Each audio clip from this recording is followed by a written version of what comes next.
오늘 우리에게 주실 하나님 말씀은 로마서 13장 1절로 14절까지만 오늘 강해를 하도록 하겠습니다. 13장 1절로 14절까지의 말씀을 우리 함께 읽도록 하겠습니다. 자신 잘 우리 함께 읽습니다. 천천히 읽습니다. 시작. 각 사람은 위에 있는 권세들에게 복종하라. 권세는 하나님으로부터 나지 않음이 없나니 모든 권세는 다 하나님께서 정하신 바라. 그러므로 권세를 거스르는 자는 하나님의 명을 거스름이니 거스르는 자들은 심판을 자취하리라. 다스리는 자들은 선한 일에 대하여 두려움이 되지 않고 악한 일에 대하여 되나니 내가 권세를 두려워하지 아니하려느냐. 선을 행하라. 그리하면 그에게 칭찬을 받으리라. 그는 하나님의 사역자가 되어 내게 선을 베푸는 자니라. 그러나 내가 악을 행하거든 두려워하라. 그가 공연히 칼을 가지지 아니하였으니 곧 하나님의 사역자가 되어 악을 행하는 자에게 진노하심을 따라 보응하는 자니라. 그러므로 복종하지 아니할 수 없으니 진노 때문에 할 것만이 아니요 양심을 따라 할 것이라. 너희가 조세를 바치는 것도 이로 말미암음이라.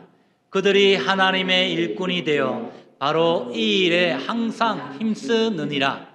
모든 자에게 줄 것을 주되 조세를 받을 자에게 조세를 바치고 관세를 받을 자에게 관세를 바치고 두려워할 자를 두려워하며 존경할 자를 존경하라.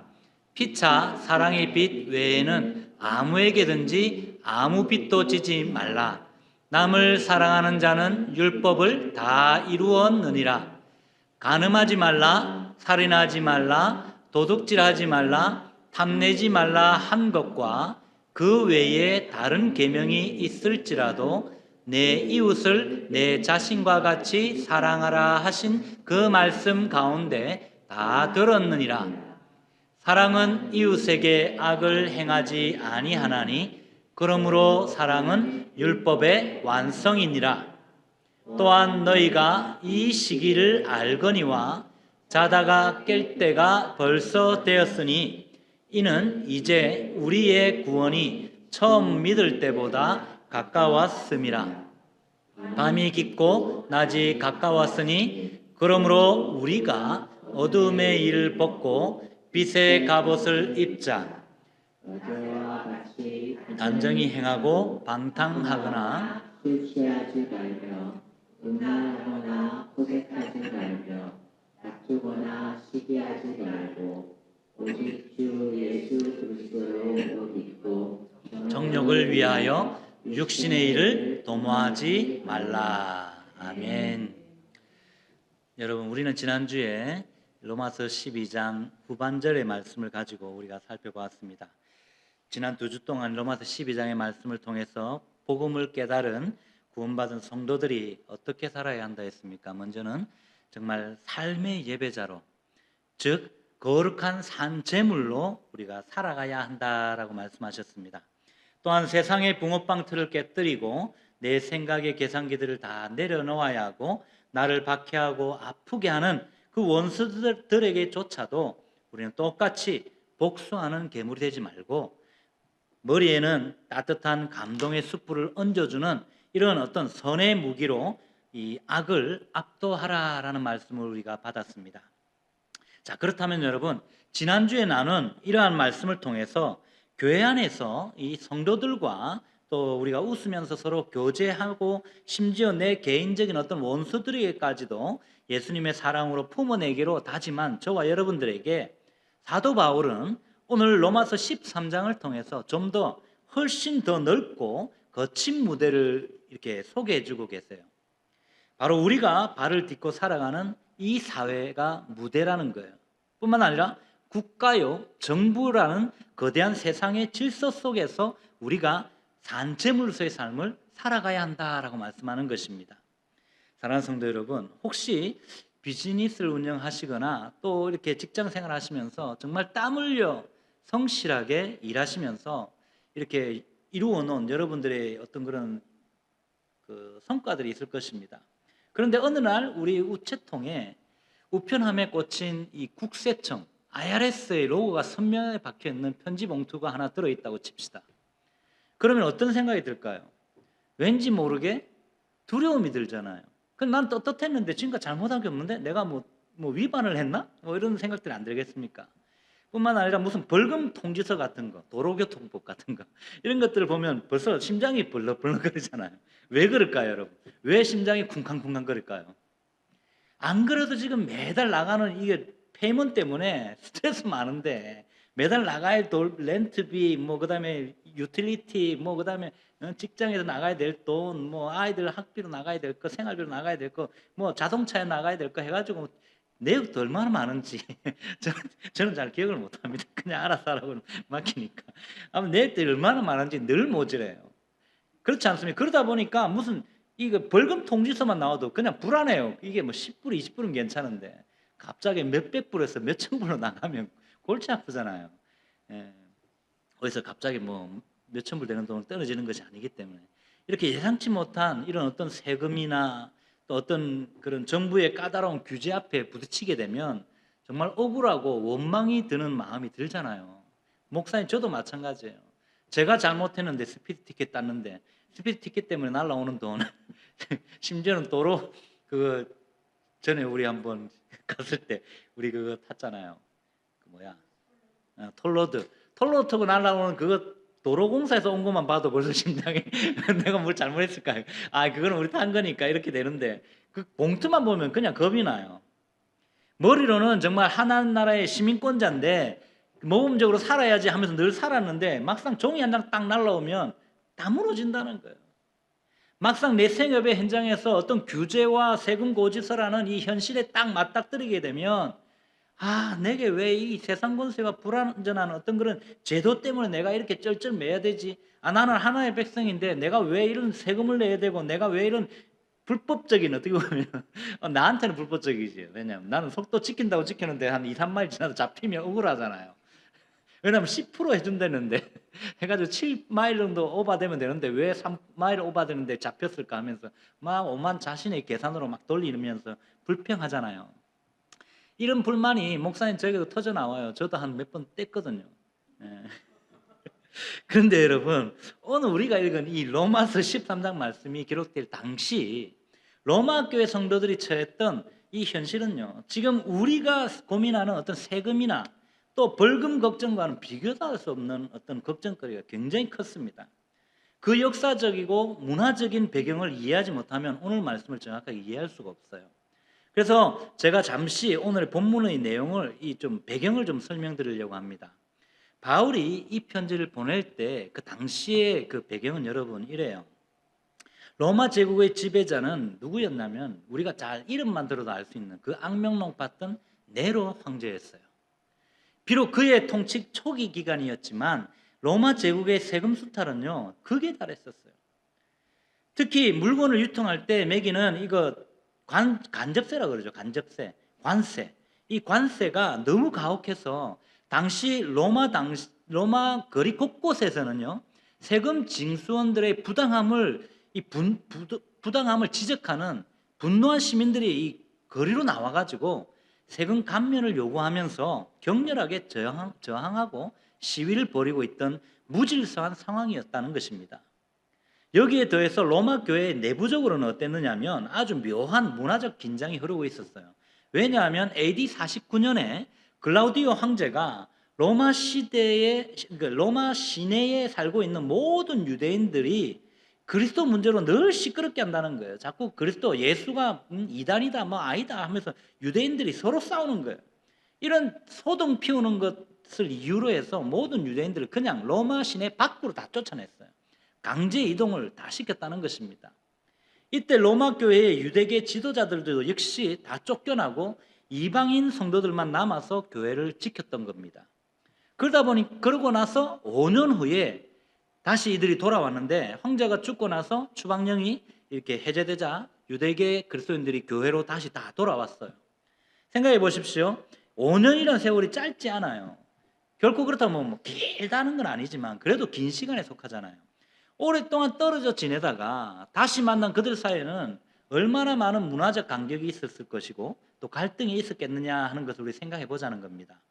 남아서 교회를 지켰던 성도들은 어떤 마음이 들었겠어요? 들어온 사람들이 유대인이란 이유로 단지 유대인이기 때문에 이 유대인 그리스도인들이 모여야 되는 이 교회 안에 이방인들이 이미 교회를 지키고 있었는데 그들이 와가지고 야 이거는 유대법에 어긋나, 야 이거는 예전 전통하고 틀려, 유대인의 전통이 중요한 거야, 예배도 이렇게 드려야 돼 하면서 막 자기들이 주장하는 거예요.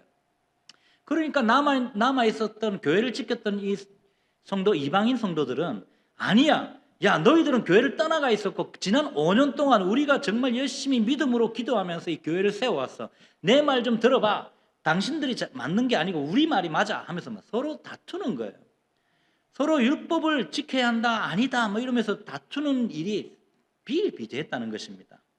이 안쪽으로는 이렇게 알게 모르게 언제 터질지 모르는 그런 감정들이 상해 있었고 또 밖으로는 말씀드렸다시피 너희가 예수를 왕으로 모시는 너희들이 왜 로마 제국의 네로 황제에 취하였다고, 그리고 아까 제가 세금 문제 이야기했죠.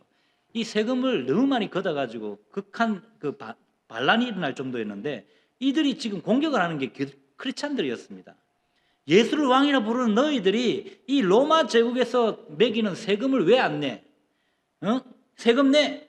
너희들이 지금 반역을 도모하려고 세금을 안 내는 거야? 라는 거예요. 그러면서 로마 공권력을 이용해 가지고 강압부로 빼들어가고 착취하고 이러니까 외부적으로도 굉장히 힘들었던 거예요. 이처럼 교회 안팎으로 일촉즉발의 위기 상황이었어요. 만약 이때 성도들이 여러분 세상에 어떤 세금 납부를 거부한다거나 아니면 거리에 나가서 무질서한 그 시위대와 함께 동참해가지고 으쌰으쌰서 몽둥이 들고 막 이렇게 법을 바꿔달라고 반발했다면 로마 교회는 순식간에 반역단체로 몰려가지고 뼈도 추이지 못했을 거예요. 공중분해됐을 것이라는 겁니다.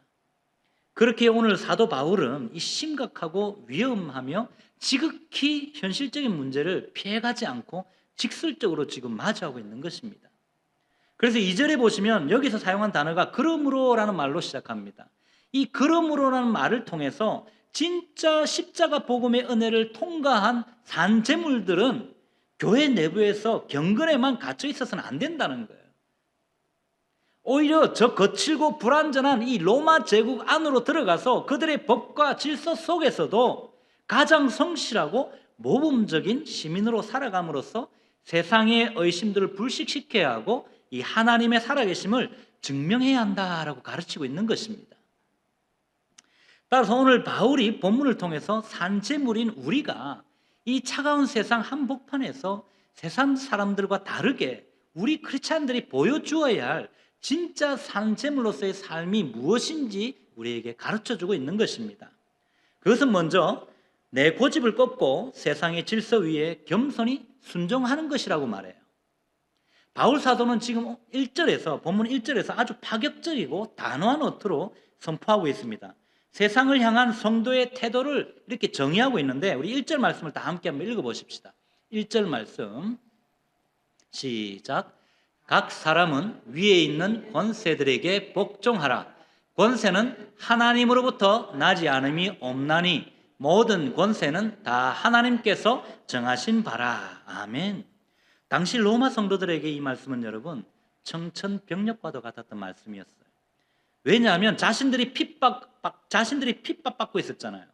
네로 황제 같은 폭군이 다스리는 이 로마 정부를 향해서 복종하라니요. 말이 됩니까 여러분? 한거를 해야지, 한거를. 이 생각이 저의 생각이 지금 그 당시에 있는 사람들의 생각이었다는 거예요.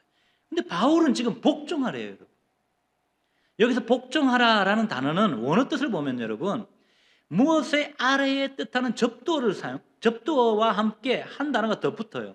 질서 있게 정돈한다, 그리고 배치한다. 다시 말하면 이 아래에, 정치 아래에, 정권자 아래에 질서 있게 정돈된 것처럼 배치하라는 거예요. 아래에 있으라는 거죠. 따르라는 겁니다. 이 단어가 주는 깊은 뜻은 이래요. 세상 권세자들의 인격이나 도덕성이 훌륭해서 우리가 맹목적으로 무릎을 꿇으라는 비굴한 굴복이 아니라는 말입니다. 하나님께서 온 우주를 다스리기 위해서 세워두신 질서와 이 조화 아래에서 내 인생을 겸손하게 배치하라라는 거예요. 이런 어떤 영적인 순종을 말하는 단어를 쓰고 있다는 것입니다. 생각해 보십시오, 여러분.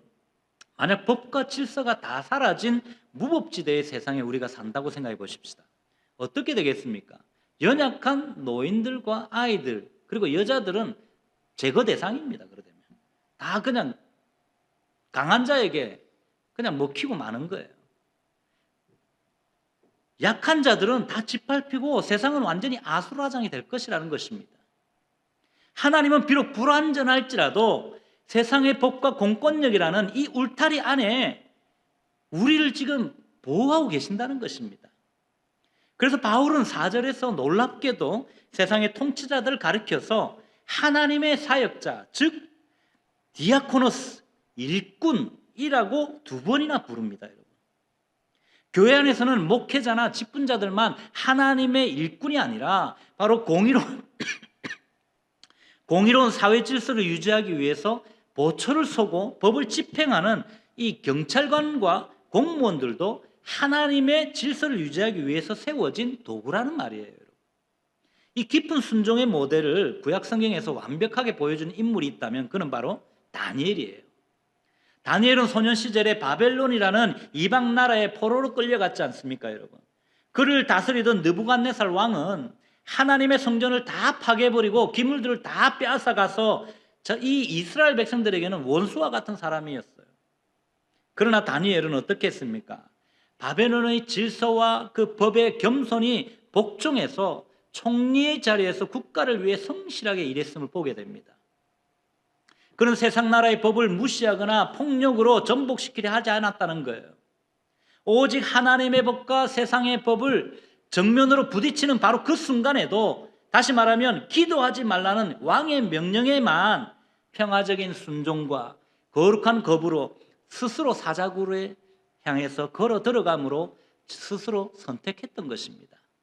사자굴에 들어가면서도 그는 어떻게 했습니까? 왕을 저주하지 않았어요, 여러분.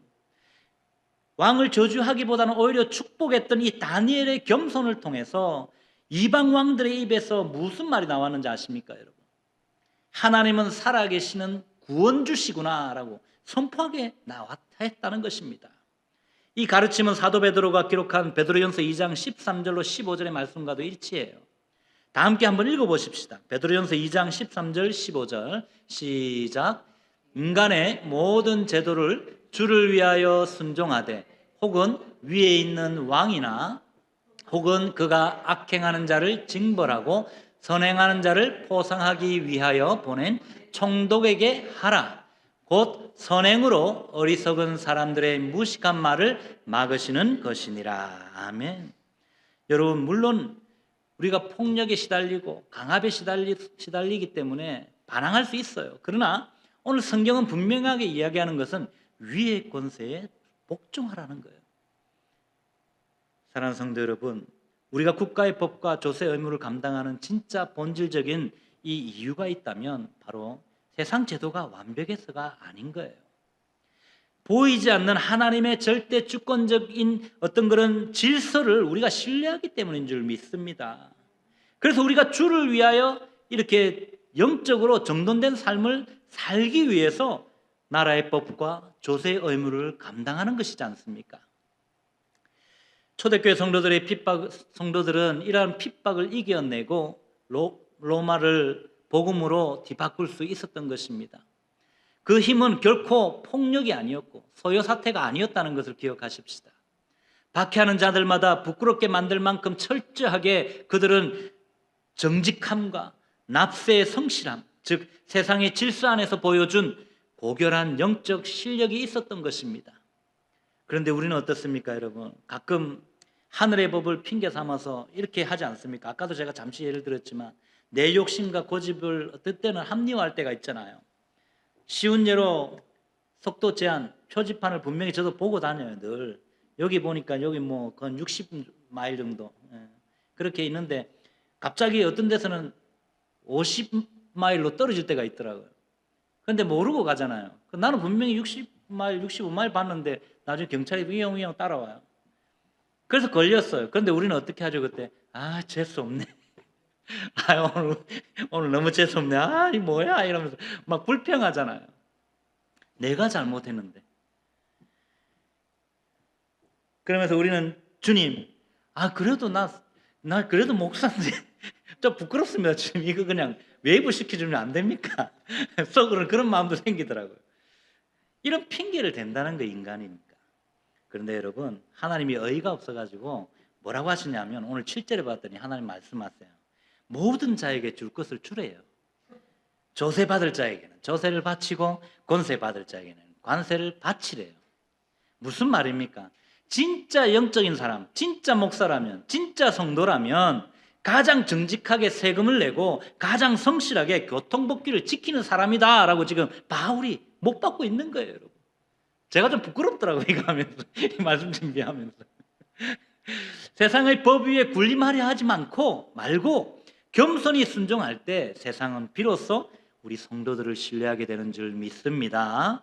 그래서 기독교 변증가인 C.S. 루이스는 여러분 그의 책에서 천국과 지옥의 이혼이라는 책에서 그리스도인이 이 하늘나라의 시민권을 가졌다는 가장 확실한 증거는 그가 이 땅의 불완전한 법과 질서 속에서도 가장 성실하고 평화로운 시민으로 살아가는 태도 속에서 증명된다라고 이야기한 것입니다.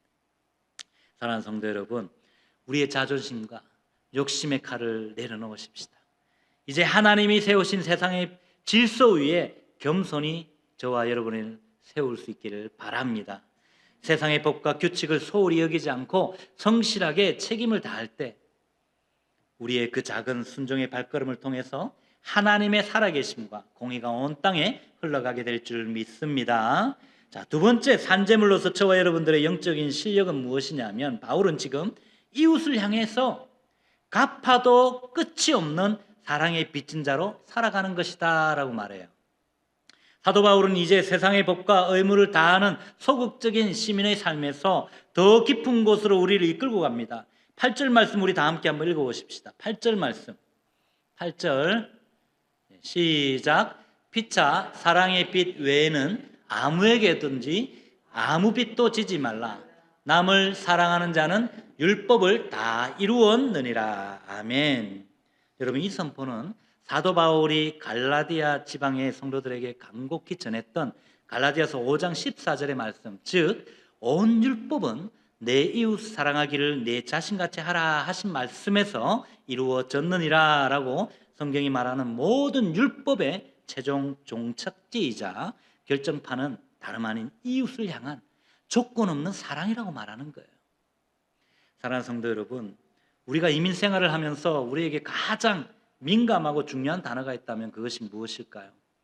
아마 저는 제가 생각하기로는 데빗, 빚, 그리고 크레딧 스코어, 신용점수라고 저는 생각합니다. 집을 사기 위해서 모기지를 얻고 차를 사기 위해서 론을 받아서 매달 꼬박꼬박 빚을 갚아 나가는 인생이지 않습니까? 매달 날아오는 비를 보면서 아이고 이 빚을 언제 갚나 하다가 한탄하다가 계속 갚아 나가고 세월이 지나면서 어때요? 차값 다 갚았네, 집값 다 갚았네 이러면서 페이먼이 제로가 되는 날 우리 세상을 다 얻은 것처럼 기쁘고 홀가분해지잖아요. 그런데 바울은 우리의 영혼에 아주 무겁고도 거룩한 통장 하나를 탁 내밀어 줍니다. 성도 여러분, 세상의 모든 금전적인 빚은 깨끗하게 갚아서 영으로 만드십시오. 그러나 여러분의 평생에 절대로 다 갚지 말고 계속해서 빚진 상태로 남겨두어야 할 거룩한 채무가 하나 있습니다. 그것은 바로 사랑의 빚입니다 라는 통장이에요. 여기서 빚지다라는 단어는 여러분, 이 단어는 법적인 채무를 반드시 변제해야 할 의무와 의무감을 뜻하는 단어를 쓰고 있어요. 바울이 이 단어를 사용하는 이유는 무엇이냐면 우리가 이웃 사랑하기를 성경에는 분명히 목숨과 같이도 하라 그랬는데 내 목숨과 같이. 그런데 우리는 어떻게 해요? 그렇게 하지 않잖아요. 그냥 에휴 막 그냥 불쌍하니까 좀 적선하듯이. 기분 좋을 때는 하는데 또 기분 안 좋을 때는 어때요? 그냥 모른 채 하잖아요. 그냥 어떨 때는 취미생활 같아요. 그것이 남을 돕는 것이. 그래서 어쩔 때는 내가 그 사람을 돕고 또 어떨 때는 안 돕는다는 거죠. 우리는 이미 하나님께 예수 그리스도의 생명이라는 도저히 내 힘으로는 갚을 수 없는 이 무한한 사랑의 독점적인 채무를 진 사랑에 빚진 자들입니다. 이미 거대한 부도를 맞은 내 인생의 채무를 예수님이 십자가에서 완전히 탕감해 주셨기 때문이에요. 그래서 우리는 천국 백성이 된 거잖아요. 그러므로 이제 우리는 그 사랑의 이 진액을 내 곁에 이웃 연약한 자들을 세우기 위해서 매일매일 그들에게 나누어 주는 삶을 살아가면서 평생 채무자로서의 삶을 살아가야 한다라고 지금 바울은 가르쳐주고 있는 것입니다. 여러분, 그래서 참된 그리스도인들은 이웃을 대할 때 내가 이만큼 베풀었으면 됐지 뭐 이제 더 이상 안 해도 돼. 도리어 이웃을 바라볼 때마다 그렇게 말할 것이 아니라 아직도 내가 더 이분에게 갚아야 할 것이 있나 보다. 내가 아직도 이분에게 드려야 할 사랑의 빛이 더 있나 보다 라고 고백하는 거룩한 부채의식을 가지고 살아가야 한다라고 지금 바울이 우리에게 권면하고 있는 거예요. 마틴 로이드 존스 목사님은 그의 로마서 강해에서 이 사랑의 빛에 대해서 이렇게 정의하고 말하고 있습니다. 우리가 이웃을 온전히 사랑하지 못하는 이유는 내 사랑의 미천이 드러나서가 아니라 십자가 앞에서 내가 얼마나 거대한 사랑의 빛을 졌는지 날마다 망각하며 살아가기 때문이다. 무슨 말입니까, 여러분? 십자가의 사랑을 받아서 내 채무를 완전히 제로로 만들어 데뷔 프리가 됐는데 그것을 잊어버렸다는 거예요. 세상 사람들을 바라볼 때, 연약한 자들을 바라볼 때 내가 해준 것만 생각한다는 거예요. 그러나 지금 마틴 로이드 존스 목사님은 그것이 아니라 우리가 그것을 잊는 이유는 내가 진 사랑의 빛을 망각하고 살기 때문이다. 그러므로 우리는 그 사랑의 빛을 늘 생각하며 살아가야 한다는 거죠. 그렇습니다, 여러분. 우리의 부부관계 속에서도 마찬가지예요. 우리의 자녀들과의 관계 속에서도 마찬가지고 성도들 간의 관계에서도 마찬가지예요. 자꾸만 우리 속에서 서운함이 몰려오고 원망이 찾아올 때가 자주 있지 않습니까? 내가 너한테 이만큼 했는데 내가 이렇게 너를 사랑해 줬으면 너도 좀 사랑해 주면 안 돼? 내가 이만큼 해줬으면 너도 좀 나한테 좀 베풀어 주면 안 돼? 이런 어떤 본전 생각이 날 때가 아니냐는 것입니다. 내 마음속에 계산기가 여러분 켜지는 순간, 이런 계산기가 켜지는 순간 바로 사랑의 빛은 사라질 뿐입니다. 그러면서 혼란이 오는 거예요. 계속 불평이 오는 거예요. 그러면서 급기야는 어떻게 돼요? 다투는 거죠. 내가 이만큼 했는데 너는 뭐해? 이러면 다투는 거예요. 싸우는 거예요. 그러므로 이 시간 다시 한번 십자가의 거대한 은혜의 뿌리에 우리의 영혼을 접착시킬 수 있기를 바랍니다. 그래서 저와 여러분들이 정말 주님이 사랑하는 예배자가 될 수 있기를 바랍니다. 마지막으로 세 번째 산제물로서 보여줘야 할 영적인 실력은 무엇이냐면 영적인 잠에서 깨어나 주 예수 그리스도로 옷 입는 것이다 라고 바울은 권면해 줍니다. 이제 바울 사도가 로마서 13장 말씀을 마무리하면서 이 거룩한 순종과 사랑의 삶을 미루지 말고 지금 당장 시작해야 하는 절박한 이유를 선포해 주고 있어요. 11절과 12절 말씀을 우리 한 목소리로 한번 읽어보십시다. 11절 12절 시작. 또한 너희가 이 시기를 알거니와 자다가 깰 때가 벌써 되었으니 이는 이제 우리의 구원이 처음 믿을 때보다 가까웠음이라. 밤이 깊고 낮이 가까웠으니 그러므로 우리가 어둠의 일을 벗고 빛의 갑옷을 입자. 아멘. 사도 바울의 이 뜨거운 깨어남의 촉구는 여러분 에베소 교회를 향해서 눈물로 기록했던 에베소서 5장 14절의 강력한 권면에서도 찾아볼 수 있어요. 다 함께 한번 에베소서 5장 14절 말씀 다 한번 읽어보십시다. 시작.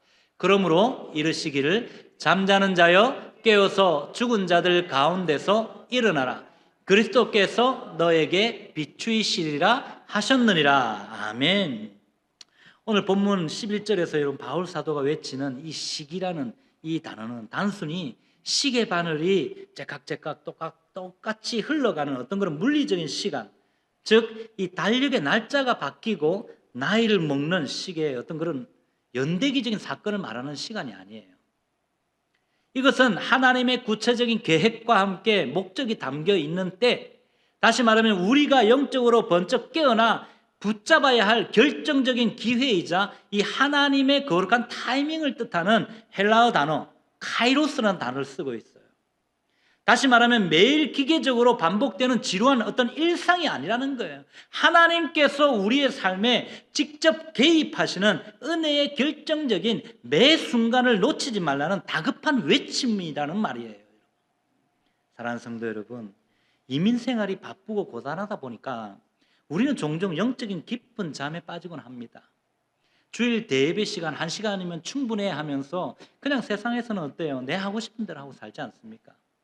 나름대로 주일 하루만이라도 지키면 내 신앙의 도리는 다 했다고 생각하며 일터와 가정에서 또 세상 사람들과 똑같은 탐욕과 시기와 염려의 이불을 덮고 쿨쿨 잠들어 있지 않느냐는 것입니다. 그러나 주님은 지금 차가운 세상 속에서 식어가는 우리의 어깨에 세차게 흔들면서 말씀하세요. 사랑하는 아들아, 사랑하는 딸아, 이제는 자다가 깰 때가 되었다. 벌써 밤이 되었으니까 어서 일어나 하면서 이제는 그 어둠의 잠옷을 벗어 던지고 빛의 갑옷을 입으라고 주님이 외치고 계시는 거예요. 오늘 바울은 이 영적인 잠에서 깨어나 우리가 장착해야 할 마지막 무기를 14절에서 소개해 주고 있습니다. 우리 다 함께 14절 읽어보십시다. 14절 시작.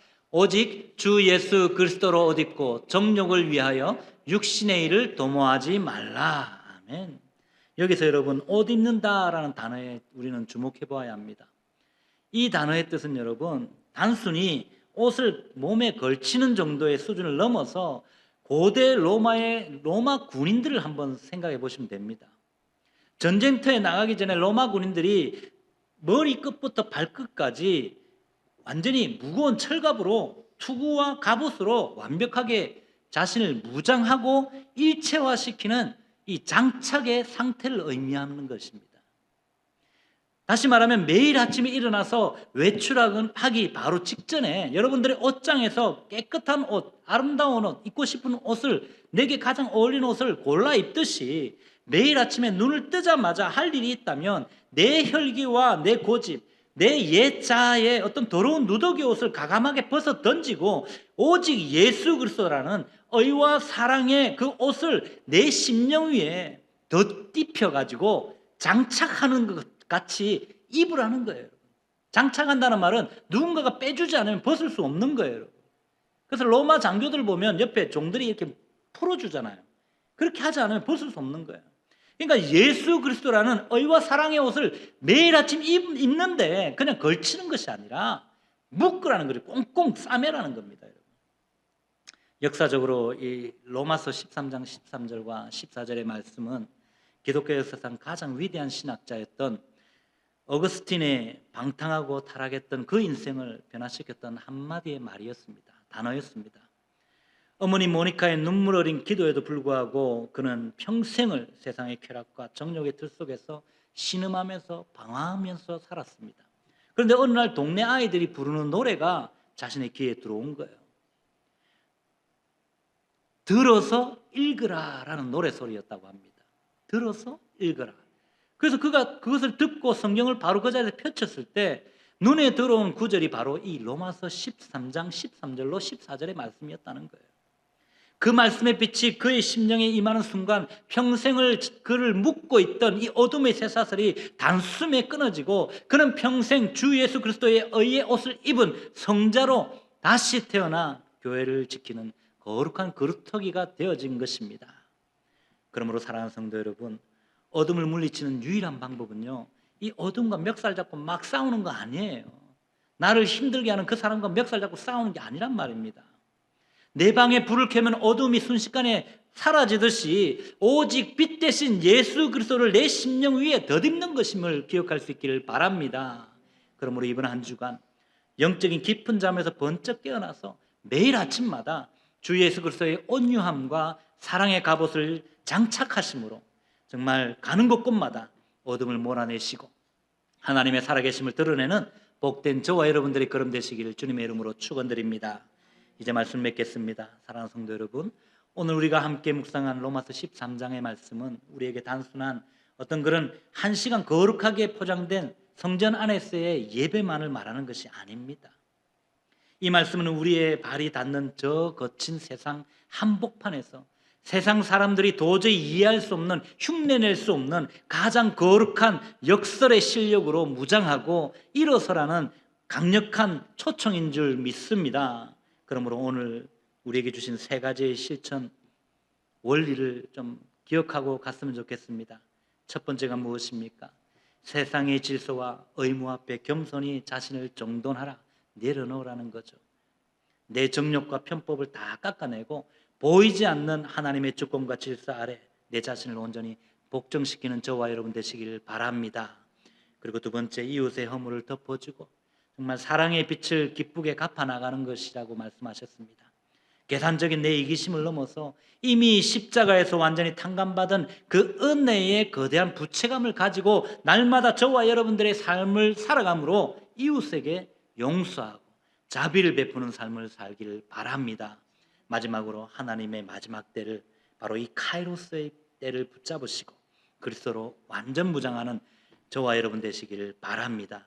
그래야 일상의 영적 안일함과 이 고단한 영적 깊은 잠에서 즉각 깨어나 매일 아침 오직 빛이신 예수 그리스도의 성품과 은혜를 영적인 갑옷으로 온전히 장착하고 하루를 살 뿐 아니라 이 한 주간, 남은 한 주간 살아드리는 복된 저와 여러분들의 인생 되시기를 주님의 거룩하신 이름으로 축원드립니다.